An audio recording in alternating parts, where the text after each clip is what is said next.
Méditation de la communauté des disciples du Christ vivant en ce mardi de la 3e semaine de l'Avent, année liturgique A. Évangile de Jésus-Christ selon saint Matthieu, au chapitre 21, les versets 28 à 32. En ce temps-là, Jésus disait aux grands prêtres et aux anciens : « Quel est votre avis ? Un homme avait 2 fils. Il vint trouver le premier et lui dit : « Mon enfant, va travailler aujourd'hui à la vigne. » Celui-ci répondit : « Je ne veux pas. » Mais ensuite, s'étant repenti, il y alla. Puis le père alla trouver le second et lui parla de la même manière. Celui-ci répondit : « Oui, Seigneur. » Et il n'y alla pas.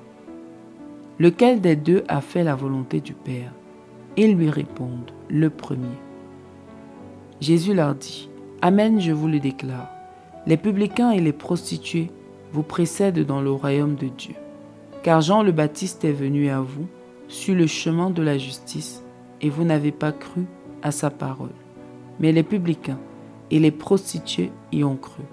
Tandis que vous, après avoir vu cela, vous ne vous êtes même pas repentis plus tard pour croire à sa parole. »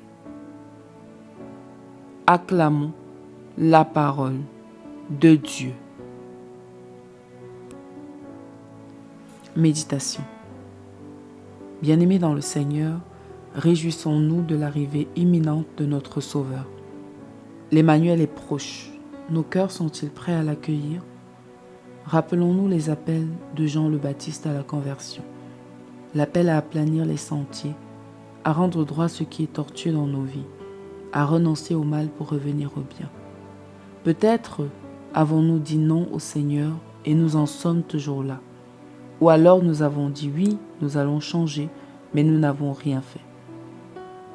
L'histoire des 2 fils que le Seigneur Jésus prend aujourd'hui nous montre que aujourd'hui encore, notre non peut devenir un oui. En effet, même le oui du second fils n'en était pas un, puisqu'il n'a pas obéi par la suite. Ce qui compte pour Dieu, ce sont nos actes, car c'est eux qui disent si réellement nous avons obéi ou pas. C'est eux qui marquent notre réelle adhésion à la parole de Dieu. Malheureusement, bien souvent, nous sommes dans le premier ou le second cas. Parfois nous disons non et ensuite nous nous repentons. C'est mieux, mais ce n'est pas l'idéal. Lorsque Dieu nous demande de faire quelque chose, nous devons le faire au moment qu'il a indiqué, puisque son temps est le meilleur. Lorsque Dieu nous demande, par exemple, de nous détourner d'un mal et que nous attendons 1 an, 2 ans, des années pour le faire, nous perdons la grâce qui était attachée à cet acte d'obéissance. Et souvent nous portons des conséquences lourdes. Nous vivons une vie misérable. Lorsqu'il nous demande de prier pour quelqu'un, il est urgent de le faire au moment même. Dans beaucoup de cas, le fait de renvoyer l'obéissance à une demande du Seigneur peut même détruire des vies, ralentir la réalisation de certaines promesses divines. Par exemple, une jeune fille à qui le Seigneur demande de quitter le péché de la fornication ou même de la rébellion. Plus elle retardera l'obéissance à cette parole, plus elle augmentera le temps de restauration et d'obtention de la grâce du mariage. Lorsqu'un enfant dit non à son parent, ce parent est davantage susceptible la prochaine fois de ne pas lui demander de faire une tâche, parce qu'il sait qu'il ne répondra pas oui ou ne fera pas cette tâche directement. De la même façon, le Seigneur aura tendance à ne pas vouloir passer par nous pour faire des actions sur la terre, ce qui veut dire que nous aurons beaucoup de grâce et beaucoup de bénédictions que nous n'aurons pas parce que nous sommes lents à agir. L'autre cas, celui où nous disons oui sans vraiment agir, est aussi grave car nous n'avons pas obéi. En conséquence, nous ne bénéficierons pas de la grâce allouée à l'acte d'obéissance.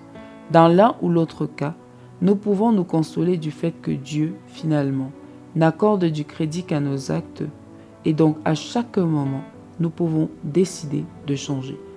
Nous pouvons décider de transformer nos non, nos oui, superficiel en véritable oui, fiat de Marie. Revenons donc en nous-mêmes. Dans quel camp nous retrouvons-nous souvent? Que nos oui deviennent des oui réels et concrets et se traduisent par des actes. Prions. Seigneur, donne-nous la grâce du fiat de la Vierge Marie, que nous puissions te dire oui en actes et en paroles, que notre oui soit qu'il m'advienne selon ta parole. Intercession. Nous te prions pour tous les enfants désobéissants. Accorde-leur la grâce de l'obéissance. Accorde à leurs parents la grâce de la patience dans la prière.